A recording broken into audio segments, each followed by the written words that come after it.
Is this an I have a answer, but I know if it's a good one. The objection of John 5:26, that the reason why the Father gave Jesus life in Himself is because Jesus is eternally begotten of the Father. Yes. So the giving doesn't mean it took place in a moment in time. Okay. Right? The giving isn't meaning that he didn't have it and then was given to it. This is simply the way that the Lord would have to speak. Because let me explain what he's saying. I've done sessions on this, guys. Let me show you where to find it. This is an objection brought up by semi-Arians, full-blooded Arians, and Unitarians. John 5:26. John 5:26. Just put in. So, guys, remind me and pray for me. I got to do 2 playlists. I'm going to do a playlist, Islamic Dilemma, and then I got to do one on John 5:26. John 5:26 right here. There it is.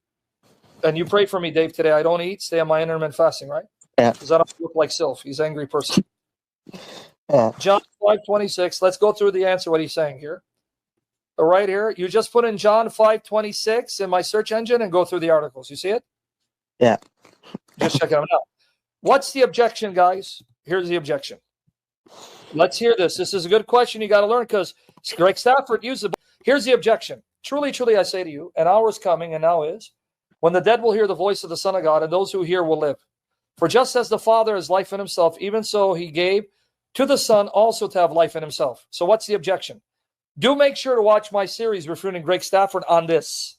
If Jesus is God, how is it the Father gave him life in himself?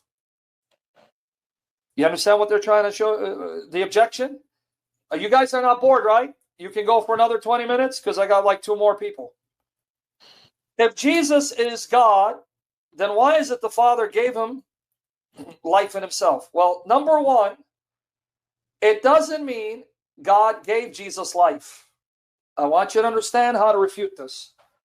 Whatever it means for Jesus to have life in himself, and that life that he has in himself was granted to him by the Father, it doesn't mean God gave him life, meaning that he didn't exist. This is what they're trying to prove to you. And I'm going to show you how to refute that.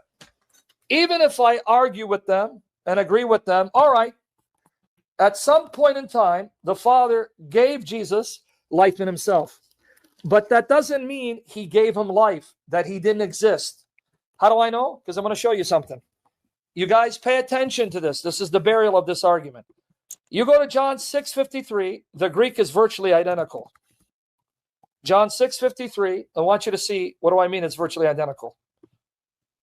So Jesus said to them, now watch, Dave, you're going to amuse me and you're going to engage me, so I want you to catch it. Jesus said to them, truly, truly, I say to you, unless you eat the flesh of the Son of Man and drink his blood, you have no life in yourselves. It's the same expression. Yeah. Have no life in yourselves. Now, guys, can I ask everyone a question? Dave, I'm going to ask you a question. Pay attention. The people he's speaking to, they didn't have life in themselves because he hadn't given them their flesh. But weren't they still alive and conscious? Yes. So one more time. You got it. One more time. He's telling these people, you're going to have to eat my flesh and drink my blood. They haven't done it. Because until you do, you're not going to have life in yourself. But he's talking to people who are already alive, who are already conscious, who already exist. So having life in yourself cannot mean that you go from non-existence into existence, because they already exist, even though they don't have this life in themselves. So that doesn't prove God gave Jesus life, that he brought him into being. It ain't going to work. Right? Yeah, it's not going to work. Because were these people alive? Yes. That he's talking to? Were they conscious? Yes. Did they have existence? Yes. Even though they didn't have life in themselves. Yes. So even if God gave Jesus life in himself, that doesn't mean he didn't exist until he was given that life. So what does it mean for them to have life in themselves? Well, let's see. It means until you eat the flesh and drink the blood of the Son of Man, you will not have everlasting life. All right, here. He who eats my flesh and drinks my blood has eternal life, and I will raise him up at the last day. So they will not live forever in glorified, immortal bodies, and will not live forever in moral incorruption. They already are alive, they already have existence, but they won't have this kind of life. You see? Yeah. And what does it mean the Father gave the Son life in himself? The answer is right here, brother. Here it is. Note, it doesn't mean, let me repeat, it doesn't mean, one more time, that the Father gave the Son life, so that the Son did not exist until the Father gave him life and caused him to exist. How do I know it doesn't mean that? Let's see if you're listening. Rumble, everyone else. Let's see if you're listening. Because he explains to you what it means for him to have life in himself. Right here. Truly, truly, I say to you, an hour is coming, and now is, when the dead will hear the voice of the Son of God, and those who hear will live. Now he explains, how is it that he's able to make people alive spiritually and physically? Notice he's saying, the hour has come, and now is, when they will hear the voice of the Son of God, and they will live. Why is it that he's able to make them alive? For just as the Father has life in himself, even so he gave through the Son to have life in himself. That's the reason. My Father has life in himself. What does that mean? My Father, because he has life, he's able to give life to others.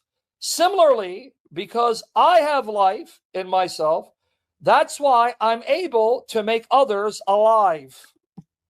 Mm. You understand what the meaning is? Yeah. The meaning is that the Father has granted the Son to be able to give life to others.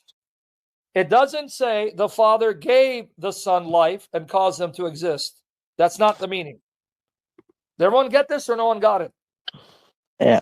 I You got it? So, that's number one. No matter how you interpret this text, it does not prove that Christ came into existence, that Christ went from non-existence into existence. Because I just showed you the same words. Life in himself is used of those who are standing before him. Notice, they're alive, they are conscious, they're alert, they have existence, and yet they don't have life in themselves. So Jesus, having life in himself, doesn't mean until he had it, he didn't exist. That's a butchering of the words. So what does it mean? He has life in himself, meaning the Father authorized the Son to be able to give life to others. That's all it means. Right? So now the question comes down to, did the Son always have this ability? Has the Son always been able to give life? Yes. Now I'm going to show you that according to our friend, when I don't want to insult anymore because I know he watches me, because he asked for prayers. Pray for pristine faith. God have mercy on him and heal him of his condition and heal the family. And that comes to the fullness of the truth. No more demonizing him because he reached out to me and I want to show him love. He likes to argue for a different punctuation that he thinks proves that Christ was given existence. Nonetheless, when we go to John 1, 2-4, pay attention. Since when has the Son, since when did the Son have life in himself? Pay attention, guys. You ready? If we follow the prologue, watch here. Well, John 1, 2-4. He was in the beginning with God. Beginning when? The beginning of creation. Already when creation came into being, he was already there. How do I know? All things came into being through him. And apart from him, nothing came into being that has come into being. In him was life, and the life was the light of men. Now, watch. It says he was already there when the beginning came to be. He was there before all things were created. In fact, all things were created through him. And he already had life in himself. So since when did Jesus have life in himself? Since before creation. So that means he's always had it, right? Yes. Eternally, right? Yes. So that means when he says the Father granted the Son to have life in himself, the granting is not a moment in time. It's not talking about that the Son at one point didn't have the ability to give life, but then was given that ability later on. The granting simply means that this ability that the Son has, he has it in union with the Father, because that life that comes to creation comes from the Father through him. Yeah. You understand what it means now? Yeah. So why does God then speak in temporal language, like granted? Because there is no other way he can speak. Meaning, if he's talking to creatures who are bound to time and space and matter, and as creatures of time, we experience things as they unfold before our eyes. In what other way can God speak apart from having to use temporal language, language that will use expressions that from our perspective imply time and moments, even though God is not bound to creation the way we are, and yet for him to communicate to us on our level, he has to humble himself and use our language and our expressions that to us, in our experience, imply moments unfolding, but doesn't necessarily apply to God. In what other way could God speak? He can't speak in any other way. That's right. But now there is a punctuation difference. Let's see if that punctuation will change the meaning of this text. So far, you with me, guys, or you're asleep? Did everyone understand what I said? Now, David, you got it, right? Yeah. All right.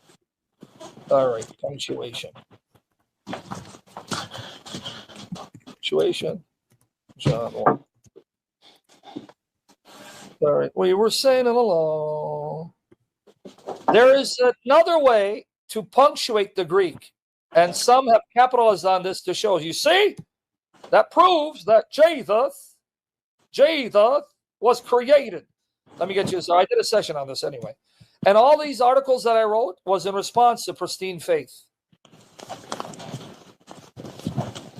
All right. Now, Benedict, everyone else got it, right? Understand what I mean? Now, I did a whole slew of posts on how John 1:3-4 has been punctuated by the early Christians to show that none of them taught that Jesus was created and came into existence, came into being. Because he's the uncreated word, logos, who's always existed within God and did not come into being from nothing. Creatio ex nihilo. All right? Everyone got it? Now let's go right here. John 1:3-4. The Jesus Christ reign, check out. I'm going to show you how the New World Translation renders it. Because after all, they're Arians, right? Yes. All right. This was done for pristine faith. Now, hopefully, he'll accept correction and repent. If not, that's between him and the Lord. Here it is, New World Translation. Even the Jehovah's Witnesses don't translate it the way he wants it to be translated. Let me see. Here you go. Here it is. Here's a different way of punctuating the Greek. All things came into existence through him, and apart from him, not even one thing came into existence. What has come into existence by means of him was life. You understand? Yeah. Even they don't translate it to mean that the Son came into existence, that he was made alive. They even correctly understand that if you punctuate the Greek differently, like some early Christians, it means that the life that the creation possesses, the life that the creation enjoys, the life given to creation came by means of him. He is the one that gave the things that exist their life. But for him to be able to give the creation that came into being by him life, that means he already had the ability to give life before they came into being, right? Yes. So how does that prove Arianism? It doesn't. So yes, your answer is correct. It's the eternal begetting of the Son. Father's the source of all that the Spirit and the Son possess. But they've possessed it always because they've always been, united with one another.